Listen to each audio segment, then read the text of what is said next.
Okay, great. So, good afternoon, everybody. Happy to see you back at one of our Intax virtual walks. We started with walk monthly happening from January, but unfortunately, due to this lockdown, we had to close that. But we have come up with virtual walks, and this is a second virtual walk where I would like to welcome you all. So, to begin with, I would like to first introduce you what Intac is. INTAC, INTACH, stands for Indian National Trust for Art and Cultural Heritage, established in Delhi in around 1984 with a vision to spread heritage awareness and conservation in India. It is also recognized as one of the largest heritage organizations with more than 200 chapters across country. Intac's Pune chapter was founded in 1986, and Intac has pioneered in conservation and preservation of not just natural and built heritage, but intangible heritage as well. So we have different uh, divisions in Intac, such as material heritage, intangible heritage, heritage education, and that's in short about Intac's Pune chapter. Rather than talking more about Intac Pune chapter, I would like to first introduce you with our esteemed speaker today, Professor Pushkar Sohani. So, to quickly introduce him, not to tell, but he is a member of INTAC also. He's an architect by profession and architectural historian and is currently teaching at Indian Institute of Science, Education and Research, that is ISER, Pune. He received his PhD in 2010 from University of Pennsylvania and has written architectural guides to Aurangabad and Jewish heritage of Deccan. In 2018, he published his book uh, about architecture of the Sultanate of Ahmednagar, and he has written a lot of essays and research papers about architecture and architectural history. Today's talk, he's going to talk about the governor's residence in Pune and the Christ Church. So, with this short introduction, I would like to hand over to Pushkar sir for his enriching talk about the architecture of Pune, the governor residence, and the Christ Church. Thank you. Thank you, Saurabh. That was good because it was short. I know I come at an inconvenient time because it's a Saturday afternoon, and with the weather being what it is, I think everybody would enjoy a nap at this point. So, thank you all for being here and sacrificing what could have been a perhaps more fruitful afternoon for all of you. Uh, Today, I'm going to talk about two governors' residences in Pune, but also give you a backstory to both of them. And I decided I would illustrate a large part of it with a collection of postcards that I have. And so a lot of illustrations might be in black and white. It's not because your monitor is acting up or because I don't have color images. It's because I decided to use these early 20th century postcards for most of these things. Uh, Let me start off with the first slide. So the two government houses, as the house of the governor used to be called, now Pune was the monsoon capital of the Bombay presidency, which meant that the governor of Bombay every year in the monsoon would come down with his administrative entourage and live in the city of Pune, or let us say just outside the city of Pune. There is a long colonial legacy in Pune, and most people associate later grand buildings with British rule. But the beginnings are quite humble and they start off in unexpected locations. One of the first British buildings in Pune was actually the British Residency. So the Peshwa's court, which was in Pune, used to have a British resident. And the resident used to live right here. I think you might be able to see the cursor at this corner, at the confluence of two rivers, the Mula River coming in from the top left and the Mutha River coming in from the bottom.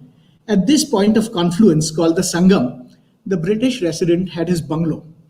The city of Pune was on the right hand side or east of the bank of the river Mutha, which is why he chose to live on the left bank, because if he had to effect an escape, it was easier for him to travel west to Bombay without having to cross a river.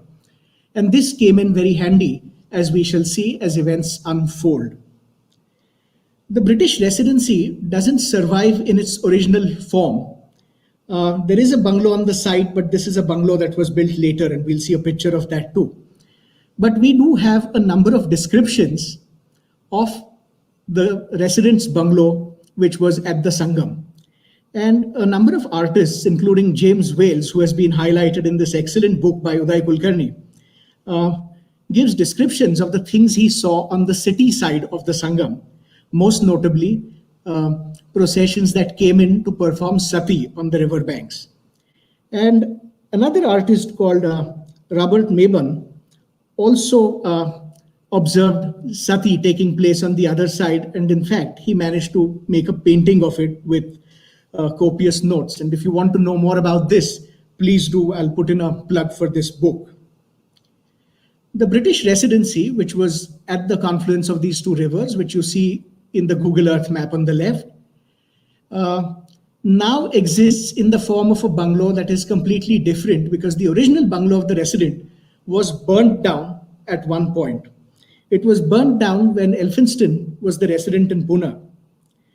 And the Maratha troops in the War of 1817 massed on the other side of the river and bombarded the bungalow and then looted it later, destroying his library. Elphinstone had to quickly escape away from this site because he knew that troops were coming for him.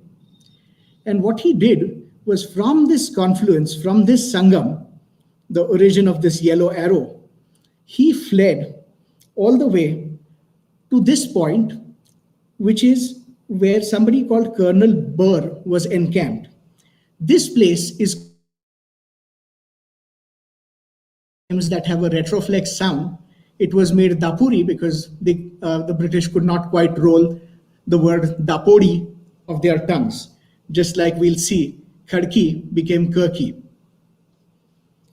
Now, Dapodi was important because it was here in the oxbow of the Pavna River that you have a semicircular piece of land surrounded by water, where somebody called Captain Ford, later to be Major Ford, had built a bungalow around 1820 for a cost of £11,000. Now, Captain Ford had been an assistant of a previous resident at the Peshwa court, somebody called Sir Barry Close. And Sir Barry Close had actually asked Major Ford to raise and command a brigade of troops for Bajirao Peshwa. In 1817, these troops were camped at Dapodi. Major Ford, who had founded this settlement, was the commander of the Peshwa's subsidiary force, this English regiment, called the Dapodi Brigade.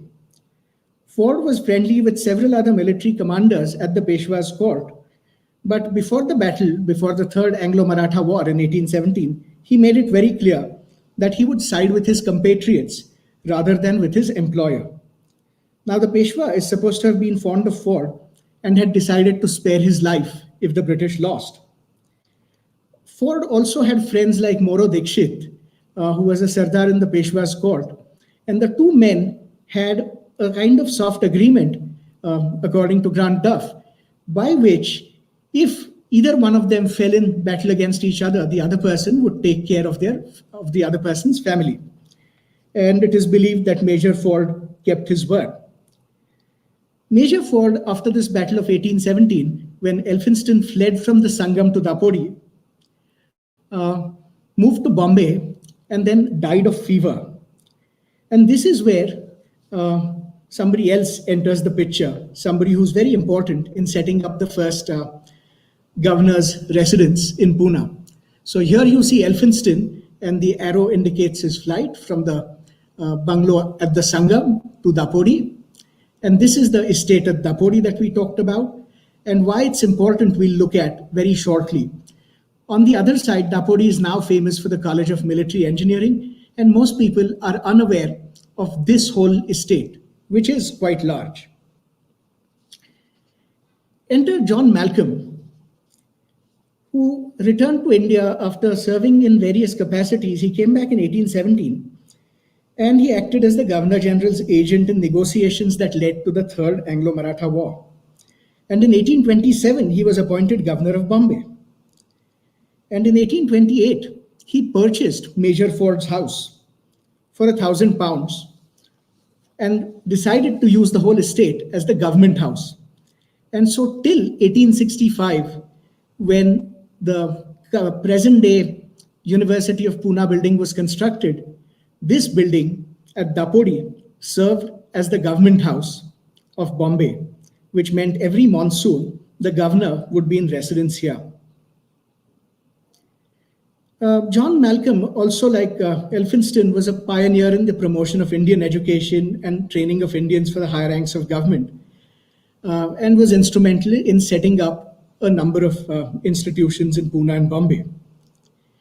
If you go to this area, there are crossroads here which are given names like Panch Bangla and Sat Bangla, suggesting that there was some kind of loose scattered British settlement at this site. There is still some memory of what used to stand here and what actually was here. But this is the house, and it's not very impressive to look at. So the early colonial government of Bombay Presidency operated from here in the monsoons and constructed and used several other buildings in the grounds for administrative work. This one is called Malcolm House or Manor House, and today houses a teaching museum for the mechanical organization of the government of Maharashtra. And the building is in surprisingly good shape, given the kind of neglect it has faced. Along with this large main bungalow, there were several other buildings, other bungalows with bedrooms and sets of quarters for aides de camp and officers of the bodyguard, and 2 bungalows for the garden superintendent and the head gardener. Again, there have been some attempts at interpretation, but it's a site that's difficult to access because it is a gated workshop. However, if you walk there and take permission, they're very happy to take you inside.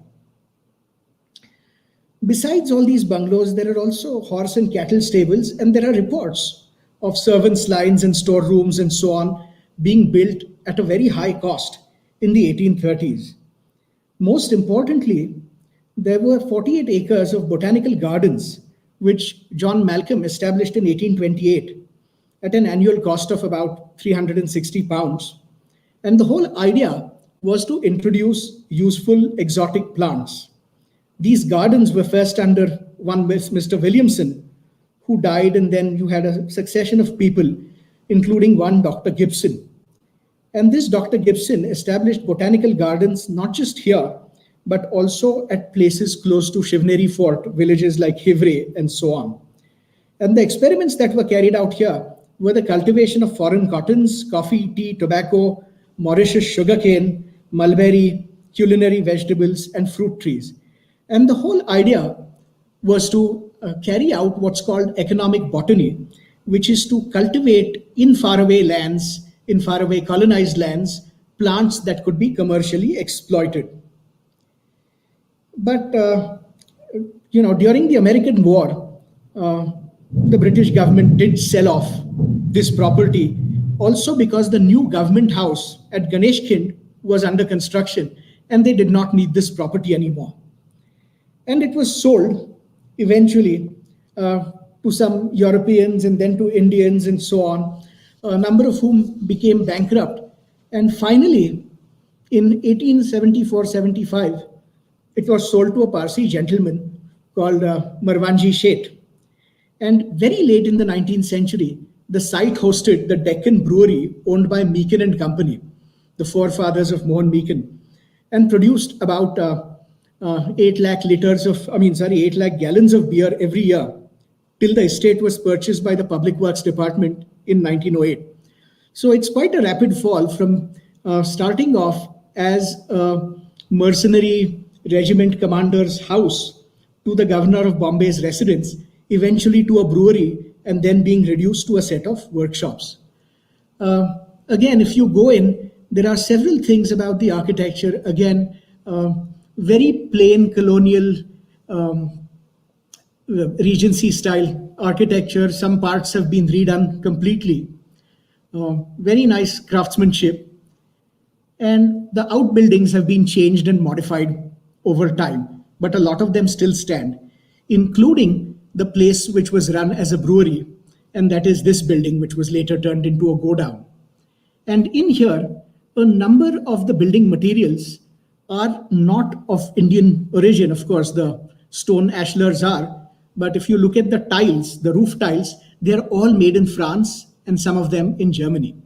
And you can still see the manufacturers' names on almost all of them.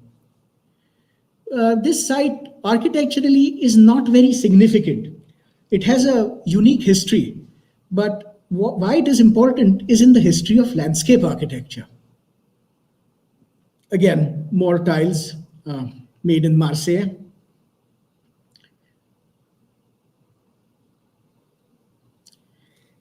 And why this site becomes important is for a set of drawings that are in the Kew Gardens, the Royal Botanical Gardens at Kew. And these drawings were all made here. They are some of the earliest botanical drawings coming out of India. And though the gardens themselves have disappeared, these drawings have been worthy of a lot of scholarship. And in recent years, Henry Nolte, who used to be a research associate at the Botanical Gardens at Kew, authored a book called The Dapuri Drawings, which talks about the drawings themselves, but also the history of the botanical gardens at Dapuri and also the ones at Hivray close to Shivneri. Very little is known about the artist who painted all these drawings, but we do know that he was most likely Indo-Portuguese and worked for other botanists. Dr. Gibson, the person he mentioned earlier, was a Scottish surgeon in the employ of the East India Company. And he was the superintendent of the Botanical Gardens of Bombay Presidency from 1838 onwards. And he was responsible for several other gardens. Now, gardens like this were very important because it's not only a commercial cultivation that happened here, but there was also a lot of botanical research that took place. So it's not surprising that the gardens here had almost 2,000 plant species, including 13 which were discovered and named after Gibson. In any case, the British were faced with declining stocks of teak for shipbuilding, and you have complaints like this in the mid-19th century saying, oh, Indian teak is almost impossible to find now. And therefore, they had commissioned Gibson to find a solution for procuring timber in the Western Ghats. In any case, the gardens at Dapuri were a vital piece in the economic global empire. And Dapuri has an illustrious and illustrated botanical and political history that has largely been forgotten. In any case, the actual battle where the Marathas were soundly defeated in 1817, which led to all these events, including the purchase of Major Ford's bungalow, turning it into the governor's residence, and so on, resulted in a cantonment being set up at the site of the battleground in Khadki, where a large garrison of British troops was stationed. You started having all kinds of ancillary activities and zones around it, including a Sadar Bazaar or a main market. Khadki soon became a large cantonment. Because of its proximity to Bombay and its distance from the native city of Pune, it was favored as the monsoon residence. And as we saw, the governor of Bombay lived here for upwards of 30 years. I mean, of course, different governors. There's nothing now to mark the Battle of Khadki, which is an important event that changed the course of Indian history. There was another battle as a follow-up to the Battle of Khadki, which took place at Yarauda, and that site is now occupied by Deccan College, a magnificent neo-Gothic building built in the 1860s. In Khadki, you had other kinds of buildings which also came up. The mutiny of 1857 required several changes in civil and military services in India, and it became very important to maintain a large number of British troops of European origin on the subcontinent so that uprisings did not take place. But too many of these European soldiers died of tropical climate and disease, and a royal commission was set up to study the health of the British Indian Army. It was the same year that the Deputy Inspector of Hospitals, Andrew Leith, prepared a report into the sanitary conditions of the cities and cantonments. And he asked authorities to decongest large areas of the city and improve air circulation. And they did not have germ theory. They still believed in miasmas or poisonous airs that spread disease. which is something we are prone to believing now with this COVID epidemic. In any case, barracks were designed to have high plinths so that the airs could not rise, these unhealthy vapors. And all the barracks were properly ventilated. And these pioneering buildings, built on the advice of medical science, were built at two sites in Pune, at Khadki and at Vanavdi, and we'll talk about Vanavdi later. The buildings were also arranged in ways that air flowing through one building would not flow through another one. They were organized in this formation called echelon, which is the staggered rows of long barracks.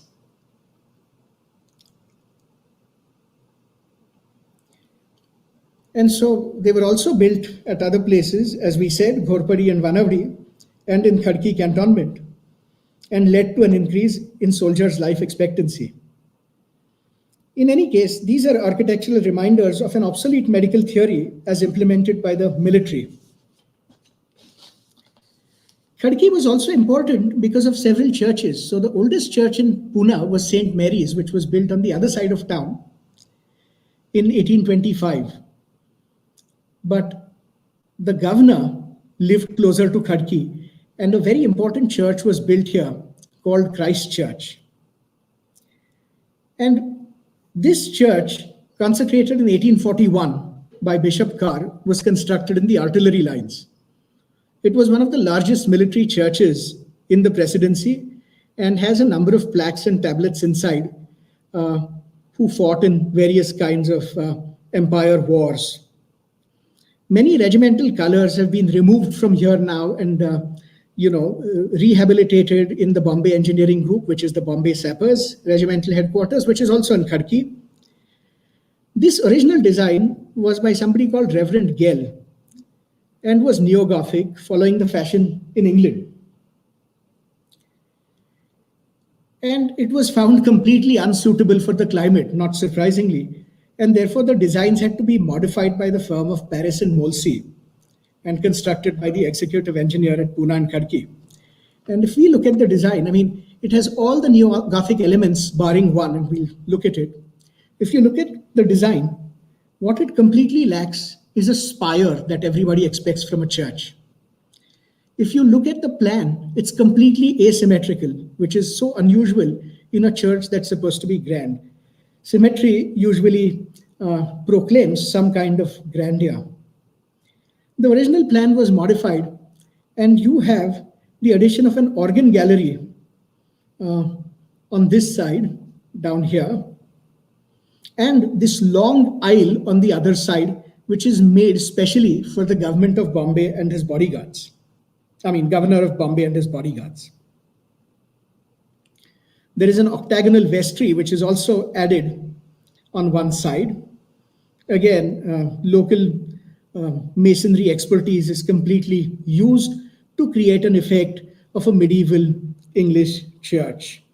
It has all the features of Victorian neo-Gothic, like trefoil windows, tall pointed arches, heavily pitched roofs, cast iron cresting, and large stained glass windows. Also buttresses, which we'll see a lot of. And so if you're just shown a picture and you strip away a lot of the vegetation, it could easily be a church which was built somewhere in England. The entrance is through a triple arched porch. And as you enter, we'll just come back to this. What you have is a long nave, and you'll see on the left-hand side, further up, you have the place for the organ. And on the right-hand side, you have this extension, which you don't have on the left, this aisle, which is meant for the governor's bodyguard. And then you have a set of small French windows that open out and are shaded by buttresses. And these are the climatic modifications that were made, because you could not have complete enclosure walls on all sides. The heat would be stifling. Similar changes were also made in St. Paul's St. Paul's Church in Pune cantonment, or now within Pune municipal limits. This was designed to hold a congregation of 600 people, and the church is 23 meters wide at the chancel, so up front.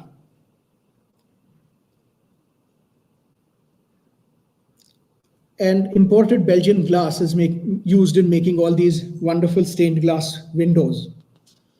And again, we can go into the themes and stories that these windows depict, but I'd be happy to share that if anybody is interested. Now, two important people used to worship at this church: the governor of Bombay Presidency and the commander-in-chief of the Bombay Army, which later was to be called the commander-in-chief of the Southern Command. And therefore, I don't have a picture of it, I couldn't find it. If you look at the pews or the benches in the church, the ones in front, all have brass plaques that designate places for the governor and the general officer in command. And most curiously, and you should certainly visit this church, there are a number of pews around these important designated places that have special slots in which bodyguards could slot their rifles while they knelt down to worship. It is very unusual for any house of worship to have places in the furniture where you actually keep your arms. And so that makes this church quite unique. As we said, the area around the church was settled as a large garrison. So this big blue circle you see is the cantonment of Khadki with the railway line passing through. What you have here, the blue dot on the upper left, is the site at Dapuri, where the first governor's house used to be. And in 1864, a second site was selected here by somebody called Sir Bartle Frere to serve as the estate of the governor's house, of the government house that he would commission, which would be much grander than the small mansion purchased at Dapuri. The advantage of having a government house here was on the other side, where present-day Pashan is, where NCL, Loyola High School, and Pune Rural Police is, used to be a large tent city, a large camp, a large military camp called the Pashan camp. And you had a large, again, stationing of soldiers there. So this place in between was very secure. You had Khadki cantonment on one side, and on the other side, you had another big garrison which was stationed. All this was far away from this very small dot you see at the bottom, which is the old house on the Sangam, which was not used by the governor at all anymore. And so, who is Bartle Frere? Bartle Frere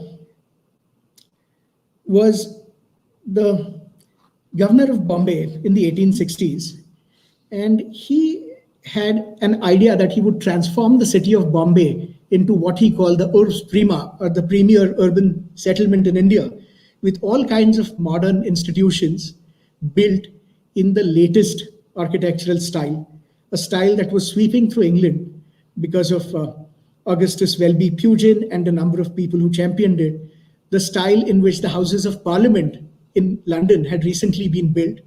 This was Victorian Neo-Gothic. And to that effect, he ordered a large set of buildings in Bombay to be built, an area called Frere Town, everything east of the Maidan, such as the High Court and the University of Bombay buildings and Victoria Terminus and so on. Not all of them were begun in his period, but it was his vision that really propelled them through. And in Pune too, he got a number of philanthropists to design buildings in this Victorian Neo-Gothic. A designer, an engineer by the name of Henry St. Clair Wilkins, who designed Ohel David Synagogue and the Sassoon Hospitals, also designed Deccan College, and a person called James Trubshaw, who designed the College of Science, now known as the College of Engineering, Pune, and the government house, which is this building that you see in this slide. Now, right up here is where this new government house was, set in a very large estate of several hundred acres. It was at quite a distance from the Sangam, but the road between the two was completely lined like a holloway with trees that lent a canopy. And this is the kind of famous streetscape in which the plague commissioner of Pune was shot by the Chafikar brothers in 1897. The government house in Pune was not strictly in the high Victorian Gothic that Bartle Frere championed for all other buildings.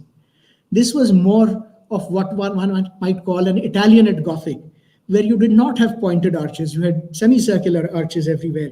The roofs were not as steep, and there were a number of features that were really drawn from Mediterranean architecture more than the Gothic architecture of colder countries up north. This magnificent tower was actually built to conceal a water tank on top, which would supply water throughout this mansion. By mansion, I really mean it's a large country estate. And that's how it was completely seen. This hybrid style was something James Trubshaw excelled in, because when he built the College of Science, he used a similar style as opposed to strict academic, pointed Gothic. Even today, the building retains a large part of the original fabric, though things like this little tower are now gone. It has been recently restored and quite magnificently, and inside you have ballrooms and courts and darbar halls and great parlors, many of them done with timber paneling and wainscoting. Again, if you get a chance to get inside, please do visit it. It's absolutely worth a visit. What we miss in the building now is the use of soft furnishings like these big awnings, which would have been there for most of the time it served as a residence of the governor, and also a very romantic, picturesque cultivation of plants that look like they're taking over the building, but they're actually carefully monitored, preened, and curated. Again, the craftsmanship is absolutely stunning. And I don't have a slide of it here, but there is a whole string of gargoyles on the main building, on this building, which are in the shape of the faces of, or the heads of native fauna. So you have water buffaloes and camels and elephants and so on. In plan, it is really a series of interlocking and nested rectangles with large colonnades and aisles around the larger halls. The circulation demanded a lot of complicated working out where servants' paths would not cross those of people who would use it. And so this whole complex also has a series of small tunnels and outhouses where the kitchens would be. And there are all kinds of ancillary buildings around this main building. In fact, this building, this grand country estate, is also set in the middle of large terraced English gardens with fountains and pools and all the features one would expect, again, in some kind of country estate in Sussex or in Kent. Now, this house cost a lot of money, and Bartle Frere, unfortunately, never got to stay in here because he was transferred out by the time it was built. And there were allegations that he spent too much, and there was a recession going on, and it really brought him some grief. But this was not the cantonment of Pune. Why was the governor of Bombay living on this side of town when the actual cantonment of Pune was on the other side, where you had the older church of St. Mary's, which was also an important church, where all the other military officials in Pune, and very important ones too, would go to worship. And the reason lies in what happened after 1817. So all these developments with the governor's house, with the cantonment of Khadki, are happening on the western side of the Mutha River. The Sangam, which is here, still maintained its position as an important colonial British precinct, but really an institutional one, where a number of educational institutions were set up later. And the first cantonment that gets built on the native city side is here, which later becomes a civilian area, but you have a number of buildings being built here.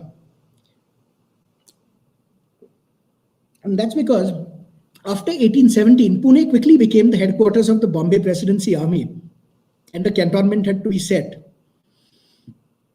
And the first cantonment was here because it was close to the old residency, but they soon outgrew it, and the much larger cantonment, which incorporated Vanavdi to the southeast and Ghorpadi to the northeast, was soon set up. And this is the native city of Pune, and this was the cantonment, and in between these two streets were the Sadar Bazaar, which now people will recognize as Main Street and East Street, where people from the native city could come and sell their wares, and people from the cantonment could go and purchase them. But this first cantonment, called the Garpir Cantonment because of a saint who's buried there, still has a number of buildings, including the General Post Office, the Sassoon General Hospital, including the European wards there, and St. Paul's Church, also designed by the same Reverend Gell. You also have a set of very important government buildings called the Central Buildings now, which housed government offices as they still do today. This whole administrative core, including the present-day police commissioner's office and so on, used to be the first cantonment, but the cantonment quickly shifted east to a much larger area. Of course, a couple more buildings, the Peshwa Daftar and Council Hall. Where the residency on the Sangam had been, became this kind of institutional space where the College of Science, later to be called the College of Engineering, was built by James Trubshaw. Again, not strictly in a Gothic style, more Italianate with these dentils and with these rhythmic curves, but also borrowing elements of South Asian architecture. Perhaps this might be considered the rumblings of the Indo-Saracenic style, which would be so popular just 20 years later. And the College of Architecture, which within a few years of its being set up, was used as the war hospital for the First World War. And so if you look at how Pune gets set up, what you see yellow as Pune 2 is actually the old city of Pune. This is the Maratha city of Pune, the Peshwa city of Pune. The British initially are in this corner by the Sangam, which later will become Pune 5 and be called Shivaji Nagar. When they are ousted from here, they retreat to this small place, which is the estate at Dapodi. From there, they will win a decisive battle and set up the cantonment at Khadki, fight another battle in Yerauda, where they will also set up institutions such as Deccan College, the Central Jail, and the Mental Asylum. And while all this is happening, they will set up a large cantonment on the east of the native city. And so the cantonment becomes Pune 1, the native city becomes Pune 2, Khadki is Pune 3, a new suburb on the west of the Mutha River is Pune 4, the old residency area is Pune 5, Yerauda is Pune 6, the governor's residence, the new one, the new government house at Ganesh Khind is Pune 7, and where we had that garrison in Pashan becomes Pune 8. And in a sense, if you notice, Pune 1 and 2 can be thought, and Pune 5 can be thought of as Pune proper. This is where the city of Pune will grow. This is where the Bombay British Army will have its headquarters, later the headquarters of the Southern Command. Khadki will remain largely separate, and the governor will always choose to stay on this side of the river. So in that sense, there is a continuity from the resident who stays here first on the Sangam, on the west of the Mutha River, flees to Dapodi, purchases an estate there and stays there behind a big cantonment that they set up in Khadki, and then eventually with another garrison stationed nestled by the Pashan Hills, builds himself a large governor's house in Pune 7. And so everything west of the river Mutha has really been part of the residential establishment of the Bombay establishment, whereas what is properly Pune city and cantonment has always been on the eastern side in terms of Pune 1 and Pune 2. And so what you see through looking at these three buildings, first you have Major Ford's Mansion, later to be called Malcolm House, later to be called Manor House, to the new government house that gets built in Ganeshkhand in 1871. You see a rise in political power, in revenue, and in status of the governor of Bombay. From a small manor to a very large country estate, we see the political trajectory of the British. And Christchurch, called All Saints Church today, is the anchor that holds these properties together, as it did not matter whether you lived in the small manor or the large country estate, you still went to worship at this church, the Christ Church. So with that, I'll end and be happy to take questions.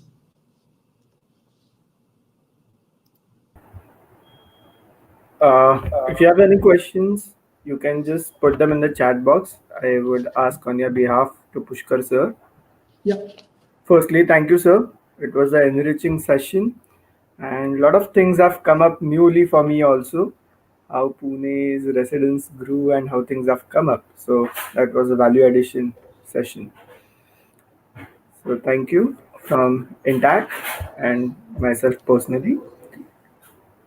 There are no questions as of now. So we'll wait for another. Everybody's either asleep or stunned into silence. I don't know. I assume that it's the second one. They're stunned. So I think then we'll have to end this session since there are no questions. If they have Sure. any questions, they can write back to us and we'll be happy to share it with you. I'll be and more than maybe happy to answer. respond. Yes. So thank you, sir. Thank you once again. It was a great session. That's all for the day from our side. Great. Thank you. Great. Thank you.